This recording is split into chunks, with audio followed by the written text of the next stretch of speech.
इश्क में दीवाना बना देने वाला वही आशिक जब पति बना, तो कभी उसकी आंखों में सच्चा प्यार नजर आता था। लेकिन अब वही आंखें डर का आईना बन चुकी हैं। जिसने पूरी दुनिया से लड़कर उसे अपनाया था, आज वही उसे इस कदर मारता है कि चीखें दीवारों में दफन हो जाती हैं। 8 साल पहले उसने कहा था, अगर तू किसी और से बात करेगी तो तुझे मार डालूंगा। प्रेमिका को लगता था यही तो सच्चा प्यार है, जो किसी और को उसके करीब भी नहीं देख सकता। और उसे लगता था कि यही उसका नसीब है।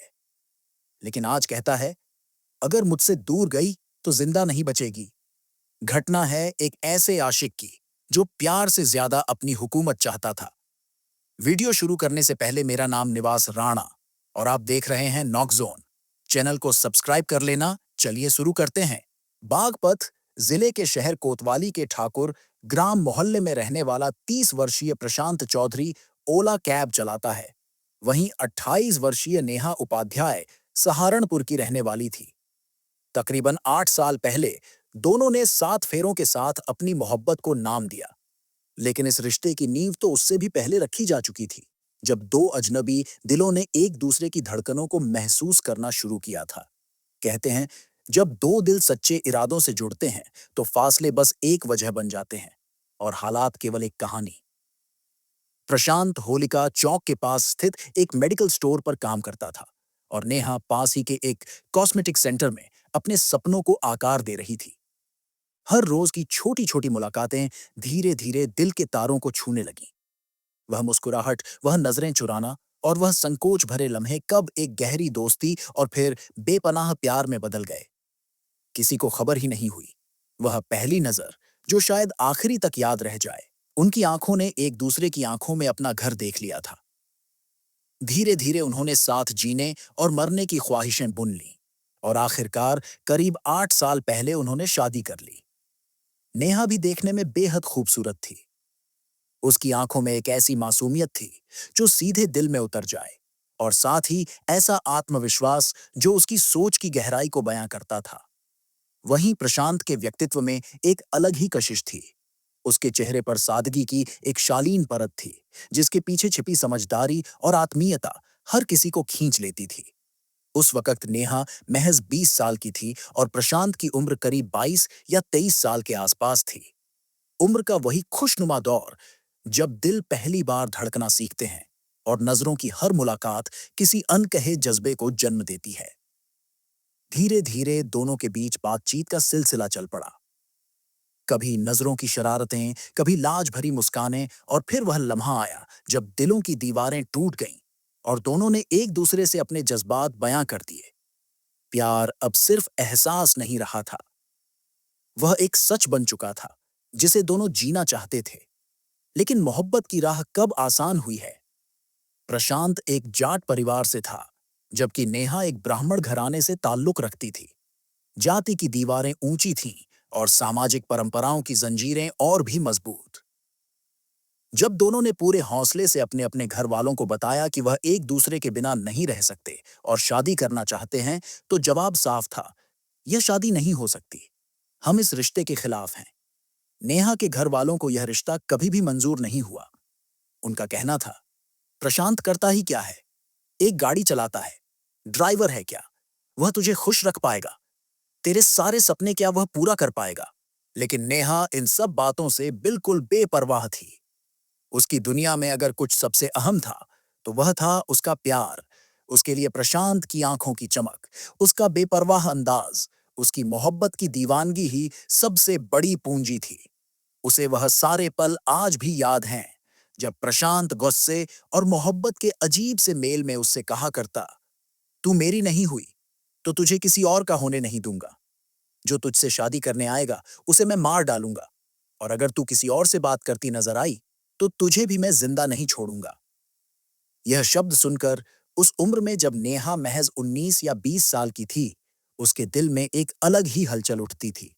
उसे लगता था यही तो सच्चा प्यार होता है, ठीक वैसा ही जैसा फिल्मों में दिखाते हैं, जहां नायक अपनी प्रेमिका के लिए किसी भी हद तक जा सकता है।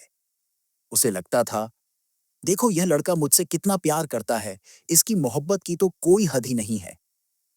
नेहा ने अपने परिवार की मर्जी के खिलाफ जाकर सिर्फ प्यार के नाम पर सब कुछ छोड़ दिया था। वह उसी मोहब्बत में पूरी तरह डूब चुकी थी जिसे उसने अपनी जिंदगी का सबसे बड़ा सच मान लिया था। आखिरकार एक दिन दोनों ने घर से भागकर कोर्ट मैरिज कर ली और फिर कुछ ही दिनों बाद लौटकर बागपत आ गए। शुरुआती दिन किसी सपने से कम नहीं थे। नेहा और प्रशांत ने एक छोटे से किराए के मकान में जिंदगी की नई शुरुआत की, सपनों के साथ, उम्मीदों के साथ। फिर कुछ वक्त बाद उनके आंगन में खुशियों की किलकारियां गूंजी। उनका बेटा आर्यन चौधरी दुनिया में आया। अब वे सिर्फ एक प्रेमी जोड़ा नहीं थे, बल्कि माँ बाप बन चुके थे। आर्यन अब लगभग 4 साल का हो चुका है। नेहा अपने बेटे, सास और पति के साथ उसी किराए के मकान में रह रही थी। लेकिन अब वह मोहब्बत वाली दुनिया पीछे छूटती जा रही थी। हकीकत की जमीन पर खड़े होकर नेहा को समझ आने लगा था कि जिंदगी महज जज्बातों से नहीं चलती। प्रशांत, जो कभी नेहा के लिए सब कुछ था, अब पहले जैसा नहीं रहा। वह अब ओला कैब तो चलाता था, लेकिन शराब का आदी बन चुका था। जो भी पैसा घर आता, वह नशे की लत में बह जाता था। नेहा के कंधों पर अब सिर्फ घर नहीं, एक बच्चे की परवरिश और एक बिखरते रिश्ते की जिम्मेदारी भी थी। उसे एहसास हो चुका था कि अब अकेले प्यार से पेट नहीं भर सकता। क्योंकि नेहा शादी से पहले भी काम कर चुकी थी, इसलिए उसने फिर से कमर कस ली। एक फैक्ट्री में नौकरी शुरू की, ताकि बेटे की परवरिश और घर की जरूरतें पूरी की जा सकें। नेहा ने अपने कंधों पर आई हर जिम्मेदारी को समझते हुए फैक्ट्री में काम शुरू किया। वहां और भी कर्मचारी थे, कुछ पुरुष, कुछ महिलाएं। नेहा ने ना तो खुद को किसी से अलग किया, ना ही किसी के करीब होने की कोशिश की। वह हमेशा की तरह मर्यादित, हर किसी के साथ सहज और सम्मानजनक व्यवहार करती रही। लेकिन अब यही सामान्य बातें प्रशांत की आंखों में चुभने लगी थीं। वह नेहा की कमाई तो चाहता था, मगर उसके आत्मसम्मान और सामाजिक स्वतंत्रता को हज्म नहीं कर पा रहा था। हर दिन उसे यही डर सताने लगा, कहीं नेहा किसी और से तो नहीं जुड़ रही। उसका शक अब नेहा की हर बात, हर मुस्कान, हर फोन कॉल में झांकने लगा था। नेहा जितनी मेहनत करती, घर चलाने की कोशिश करती, उतना ही प्रशांत का शक और गुस्सा बढ़ता जा रहा था। अब उनके बीच रोजाना झगड़े होना आम बात हो गई थी। कभी किसी सहकर्मी का जिक्र, तो कभी बस किसी अजनबी की नजर भी बहाना बन जाती थी। दरअसल वह जुनून, जो कभी नेहा को खास महसूस कराता था, तू सिर्फ मेरी है, किसी और से बात भी मत करना, अब एक जहरीली जंजीर बन चुका था।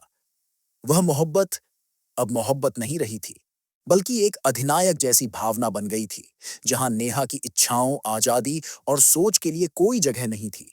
और यह भी एक कड़वा सच है, कुछ पुरुषों के मन में यह गलतफहमी घर कर जाती है कि अगर यह लड़की मुझसे फंस सकती है, तो किसी और से भी फंस सकती है। यह सोच प्यार की नहीं, बल्कि गहरी असुरक्षा और स्वामित्व की भावना की उपज होती है, जहां भरोसा दम तोड़ देता है और रिश्ता खोखला होने लगता है। प्रशांत के दिमाग में यह विचार गहराई से बैठ चुका था। यही सोच अब उसकी हर हरकत पर हावी हो गई थी। वह अब नेहा की हर मुस्कान में, हर बातचीत में, हर छोटी सी देर में शक का कारण ढूंढने लगा था। नेहा की हर बात पर सवाल उठाना, गुस्से में आकर अपमान करना उसकी आदत बन चुकी थी। शक का जहर धीरे धीरे उनके रिश्ते को अंदर से खोखला कर रहा था। घर अब वह स्थान नहीं रहा था जहां सुकून मिलता, जहां प्रेम का एहसास होता, बल्कि वह अब झगड़ों, चीख पुकार और अपमान की गवाह बन चुका था, जो नेहा को भीतर से तोड़कर रख देते थे। थककर, टूटकर, तंग आकर नेहा ने एक दिन निर्णय लिया। वह अपने बेटे आर्यन के साथ मायके ठाकुरगढ़ा लौट आई। मां रंजीता ने उसे सहारा दिया और दोनों ने मिलकर किराए के एक छोटे से मकान में नया जीवन शुरू किया।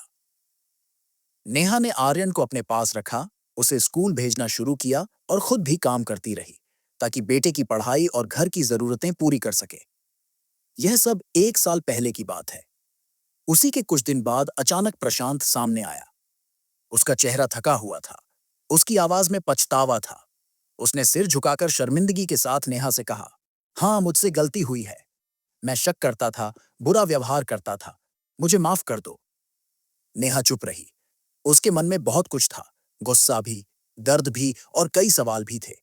लेकिन उस सब के नीचे कहीं एक कोना ऐसा था, जहां अब भी प्यास जिंदा थी, जो कभी नहीं मरी थी। अभी भी उसके दिल में कहीं ना कहीं एक आवाज गूंज रही थी, पति है, 4 साल का बेटा है, और मैं भी तो अब भी उसे चाहती हूं। इसलिए उसने उसे माफ कर दिया।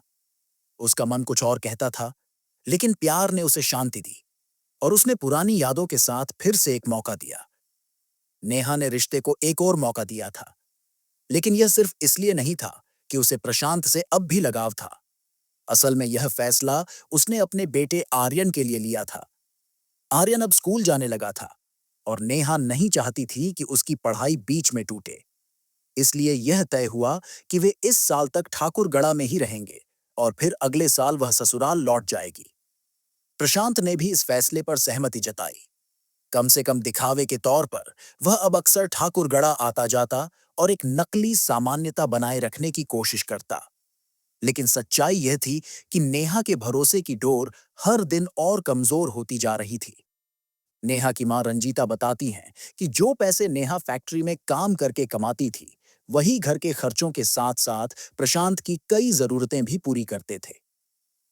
नेहा की मेहनत का पैसा प्रशांत की नशे की लत और उसके झगड़ों के लिए इस्तेमाल हो रहा था, और यह सिलसिला बदस्तूर जारी था। अब प्रशांत में एक नया रंग भी जुड़ गया था, बेवफाई का रंग। कहते हैं जो खुद गुनाह करता है वह दूसरों पर सबसे पहले शक करता है। प्रशांत भी अब लड़कियों के चक्कर में फंस चुका था। वह इधर उधर घूमता रहता, किसी का ध्यान नहीं रखता। लेकिन नेहा पर वही सख्ती बरकरार थी, किसी से बात मत करना, किसी लड़के को देखती भी मिली तो अंजाम बुरा होगा। ये वही पुरानी कसती हुई बातें थीं, जिनसे नेहा हर दिन भावनात्मक रूप से घुटती जा रही थी। उसकी आजादी, उसका आत्मसम्मान और उसकी मेहनत, तीनों पर प्रशांत का शक भारी पड़ रहा था। उसकी आत्मा पर एक चुपचाप सी सर्दी और बर्फ की परत जमा हो रही थी। प्रशांत के भीतर अब प्यार नहीं, बल्कि एक जहर पलने लगा था, शक, असुरक्षा और पागलपन का जहर। उसका दिल अब नेहा की हर मुस्कान में धोखा ढूंढने लगा था। उसकी हर बात को शक की नजर से देखने लगा था। उसे अब यकीन हो गया था कि नेहा किसी और से अफेयर कर रही है। एक दिन उसकी शक की मानसिकता ने उसे और भी खतरनाक बना दिया। उसने नेहा का व्हाट्सएप हैक कर लिया था। उसे थोड़ा बहुत टेक्नोलॉजी का ज्ञान था और उसने किसी तरह नेहा की चैट्स पढ़ डाली। चैट में नेहा की किसी पुरुष से बातचीत थी, जो शायद एक सामान्य, औपचारिक या काम से जुड़ी बात हो सकती थी। लेकिन प्रशांत को वही कुछ दिखा और सुनने की देर थी, उसका दिमाग जैसे फट पड़ा। यह सब 8 मई की सुबह हुआ था। नेहा की मां रंजीता किसी जरूरी काम से बाजार गई हुई थी। नेहा घर पर अकेली थी और उसका छोटा बेटा आर्यन भी पास में था। तभी प्रशांत धड़धड़ाता हुआ घर में घुसा। उसकी आंखों में जैसे खून उतर आया था। नेहा को देखते ही वही पुरानी आवाज, वही इल्जाम, तू किसी और से मिलती है, तू मुझे धोखा दे रही है। नेहा ने विरोध किया और झाड़ते हुए कहा, अब बहुत हो गया प्रशांत, तुम मुझे कैद करके नहीं रख सकते। यह तुम्हारा जुनून नहीं, पागलपन है।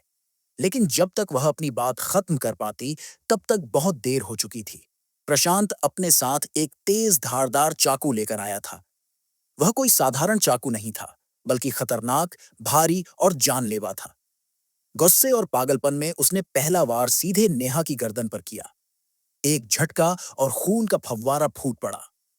नेहा लड़खड़ाई, चीख तक नहीं निकल सकी।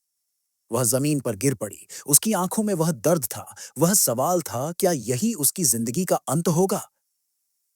उसकी सांसें उखड़ने लगीं और आसपास की दुनिया जैसे थम सी गई थी। आर्यन जो एक कोने में खड़ा था, अपनी मां को तड़पते हुए देख रहा था। उसके छोटे से दिल में डर, घबराहट और असहायपन का साम्राज्य था।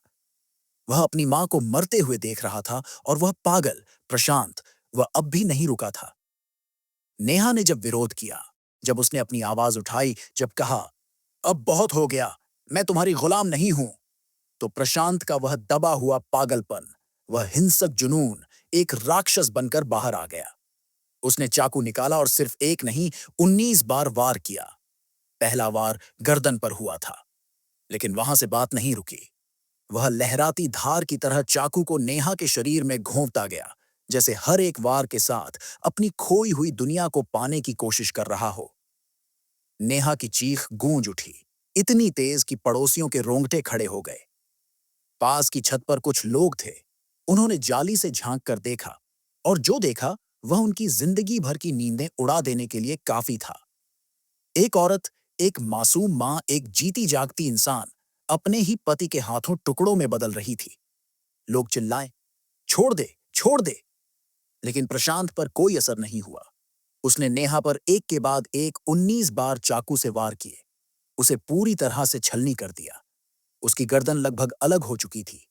उसकी उंगलियां तक काट डाली गई थीं, जैसे वह सिर्फ एक शरीर थी, कोई इंसान नहीं। जहां जहां चाकू चल सकता था, उसने चलाया। कोई रहम नहीं, कोई पछतावा नहीं। नेहा तड़पती रही, बिलखती रही और अंत में उसकी सांसें थम गईं। घर के कोने में खड़ा उसका मासूम बच्चा, जिसे मां की गोद में होना था, अब अपनी मां की लाश देख रहा था। इस एक घटना ने सब कुछ खत्म कर दिया। नेहा का जीवन, उसका सपना, उसका प्यार, उसका विश्वास, उसका बेटा, सब कुछ। नेहा की मौत केवल एक औरत की हत्या नहीं थी, बल्कि एक बच्चे की पूरी दुनिया का खत्म होना था। वह मासूम बच्चा, जो अपनी मां के शरीर को जिंदगी से कटते देख रहा था, थर थर कांपता हुआ कमरे के कोने में खड़ा था। उसकी आंखों के सामने वह भयानक दृश्य घट रहा था, जिससे उसका बचपन हमेशा के लिए बदलने वाला था। उसकी मासूमियत, उसकी दुनिया, सब कुछ उससे एक पल में छीन लिया गया था। वह समझ भी नहीं पा रहा था कि वह किसे पुकारे, किससे मदद मांगे। यह केवल एक हत्या नहीं थी, यह एक मासूम के सपनों और उसके भविष्य का अंत था। वही नेहा के दिव्यांग पिता, जो किसी तरह अपनी बेटी को बचाने की कोशिश कर रहे थे, उनकी आवाज गूंज उठी, बचाओ बचाओ। लेकिन प्रशांत ने दरवाजा अंदर से बंद कर दिया था और उन बेबस हाथों से वह कुछ भी नहीं कर सके। एक पिता का दिल और उसकी तड़प दोनों ही अधिक असहाय थे।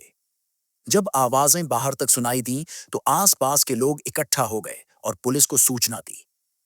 लोग मदद के लिए चिल्लाते रहे, लेकिन दरवाजे बंद थे और अंदर का दृश्य बेहद खौफनाक था। एक जीवित इंसान को इस तरह खत्म होते देखना केवल उसके परिवार के लिए ही नहीं, हर इंसान के लिए एक मानसिक आघात था। पुलिस ने मौके पर पहुंचकर दरवाजा तोड़ा और अंदर दाखिल हुई। प्रशांत, जो अब पूरी तरह से बेखौफ था, पुलिस के सामने आकर खड़ा हो गया। वह अपनी सफाई में कह रहा था, मैं भागूंगा नहीं। मैंने पहले ही कहा था, शादी के वक्त ही कह दिया था, अगर तू किसी और से बात करती हुई दिखी तो मैं तुझे नहीं छोड़ूंगा। और मुझे उस दिन तुझसे कुछ गलत लगने लगा था।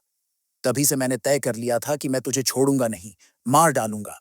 पुलिस हैरान थी, लेकिन प्रशांत का वह जुनून, जिसे वह प्यार और अधिकार समझता था, अब एक भयानक अपराध में बदल चुका था।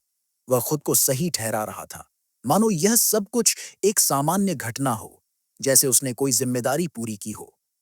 उसका दिमाग इस हद तक अस्वस्थ था कि उसे यह एहसास भी नहीं था कि उसने एक इंसान की जिंदगी, एक मां की जिंदगी छीन ली थी।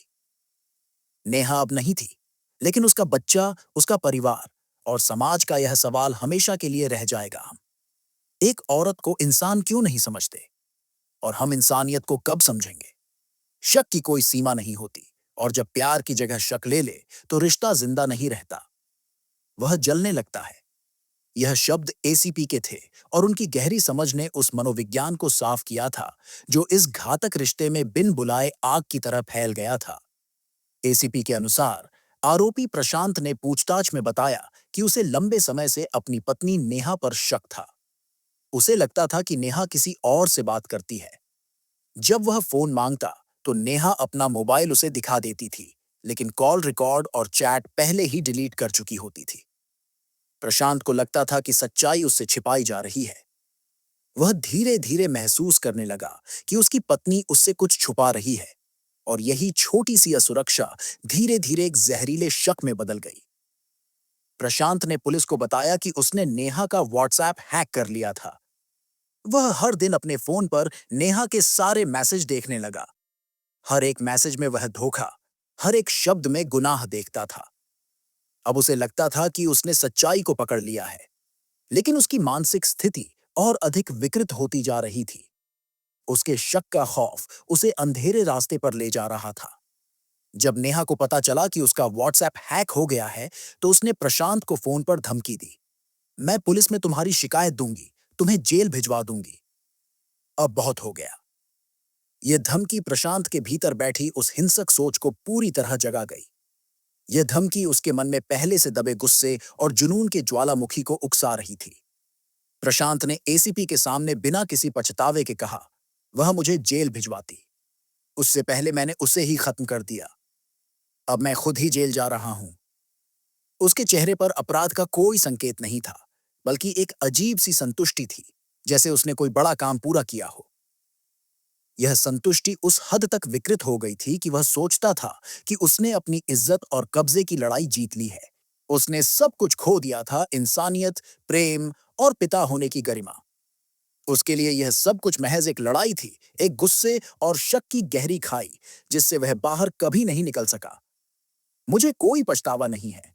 ये शब्द थे एक हत्यारे के, जो सीना ठोक कर पुलिस के साथ चल रहा था, जैसे उसने कोई युद्ध जीत लिया हो। वह मुझे जेल भिजवाती, उससे पहले मैंने उसे ही मार डाला। अब मैं खुद जेल जा रहा हूं, अपने ही बच्चे के सामने उसकी मां को काट डालने का गर्व। यह केवल अपराध नहीं, मानसिक विकृति है, जो प्रेम का चोला पहनकर इंसानियत को लहूलुहान कर देती है। यह उस मानसिक अंधेरे का प्रतीक है, जहां इंसान अपने ही रिश्तों और भावनाओं से इतनी दूर चला जाता है कि उसे हत्या के बाद भी कोई पछतावा नहीं होता। पड़ोसी संतोष कुमार ने बताया कि सुबह से ही घर में आवाजें तेज थीं। नेहा और प्रशांत के बीच बहस हो रही थी। यह पहली बार नहीं था, लेकिन इस बार स्वर अलग था। टकराव ज्यादा तेज था। संतोष बताते हैं कि दोपहर करीब 1 बजे प्रशांत ने अचानक मेन गेट बंद कर लिया। लोग समझ नहीं पाए कि क्या हो रहा है, लेकिन कुछ मिनटों बाद जब घर से चीखें आने लगीं, खून की बौछार हवा में घुली, तो मोहल्ले की रूह कांप गई।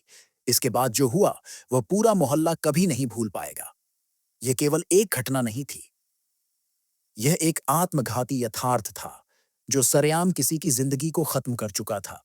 कई बार हत्या सिर्फ एक इंसान की जान नहीं लेती, वह समाज की चेतना को झकझोरती है, रिश्तों की परिभाषा बदल देती है और उस नफरत की नींव खोल कर रख देती है, जो प्यार के नाम पर बिछाई जाती है। पड़ोसी ने बताया, सबसे पहले उसने नेहा के हाथ पर चाकू मारा। चीख निकली तो हम लोग दौड़े। घर के पास जाकर देखा तो अंदर का नजारा रूह कंपा देने वाला था। एक जाल से झांककर मोहल्ले वालों ने जो देखा, वह किसी डरावनी फिल्म से कम नहीं था। प्रशांत नेहा के गले पर बार बार चाकू मार रहा था। जमीन पर खून बिखरा हुआ था। हम सब ने चिल्लाकर रोका, दरवाजा तोड़ने की कोशिश की, लेकिन वह जैसे किसी और ही दुनिया में चला गया था। उसे रोकना नामुमकिन था। हत्या के बाद प्रशांत ने किसी को फोन मिलाया, शायद किसी दोस्त को या रिश्तेदार को, और फोन पर वही जुनूनी बात दोहराई जो वह सालों से नेहा से करता आ रहा था। मैंने पहले ही कहा था, जिस दिन तुम्हें किसी और से बात करते देखूंगा, उसी दिन जान ले लूंगा। मुझे सजा से कोई फर्क नहीं पड़ता। ये शब्द किसी आशिक के नहीं, एक पजेसिव और खतरनाक इंसान के थे, जिसने सिर्फ अपनी पत्नी को नहीं मारा, बल्कि उसकी आजादी, उसकी सोच और उसके फैसले लेने के हक को भी खत्म कर दिया। ये कोई अचानक उठे गुस्से का मामला नहीं था। ये उस सोच का नतीजा था, जिसमें लड़की को इंसान नहीं, प्रॉपर्टी समझा जाता है। क्या पहनना है, किससे बात करनी है, कहाँ जाना है, सब कुछ पति की मर्जी से तय होगा। और अगर बीवी मना करे, तो उसका अंजाम जान से मारना हो सकता है। उस आदमी ने अपनी बीवी की हत्या इसलिए कर दी क्योंकि उसे लगा वो उसकी बात नहीं मान रही। मतलब, औरत की कोई खुद की सोच नहीं हो सकती। अब सोचिए, क्या हम ऐसे समाज में रह रहे हैं जहां प्यार, शादी और रिश्ते सिर्फ एक की मर्जी से चलते हैं? और अगर दूसरा इंसान कुछ अलग सोचे, तो उसे मौत मिलती है। आजकल ऐसे कई केस सामने आ रहे हैं जहां लव मैरिज की शुरुआत प्यार से होती है, लेकिन कुछ सालों में वही रिश्ता शक, कंट्रोल और हिंसा में बदल जाता है। कभी पति मारा जाता है, कभी पत्नी। शुरुआत में जब लड़का कहता है, तुम नाराज हुई तो मैं जान दे दूंगा, तो लड़की को लगता है कि वो सच्चा प्यार करता है। लेकिन यही सबसे बड़ा धोखा होता है। ये प्यार नहीं, एक तरह का पागलपन होता है, जो धीरे धीरे खतरनाक रूप ले लेता है। कुछ साल पहले एक लड़का और लड़की ने सब कुछ छोड़कर शादी की थी। सोचा था साथ जिएंगे, साथ मरेंगे। लेकिन आज वही लड़का उसी बीवी का गला काट चुका है, अपने 4 साल के बच्चे के सामने। अब आप ही बताइए, क्या यही है लव मैरिज का असली चेहरा? जो रिश्ता साथ निभाने की कस्में खाकर शुरू हुआ था, वो अब जान लेने तक आ गया। इस वीडियो का मकसद सिर्फ सच्चाई दिखाना है, किसी जुर्म को बढ़ावा देना नहीं। अगर आपके पास इस केस से जुड़ी कोई जानकारी है या आप कुछ कहना चाहते हैं, तो नीचे कमेंट में जरूर बताएं। बचेंगे, साथ मरेंगे, लेकिन आज वही लड़का उसी बीवी का गला काट चुका है, अपने 4 साल के बच्चे के सामने। अब आप ही बताइए, क्या यही है लव मैरिज का असली चेहरा? जो रिश्ता साथ निभाने की कस्में खाकर शुरू हुआ था, वो अब जान लेने तक आ गया। इस वीडियो का मकसद सिर्फ सच्चाई दिखाना है, किसी जुर्म को बढ़ावा देना नहीं। अगर आपके पास इस केस से जुड़ी कोई जानकारी है या आप कुछ कहना चाहते हैं, तो नीचे कमेंट में जरूर बताएं।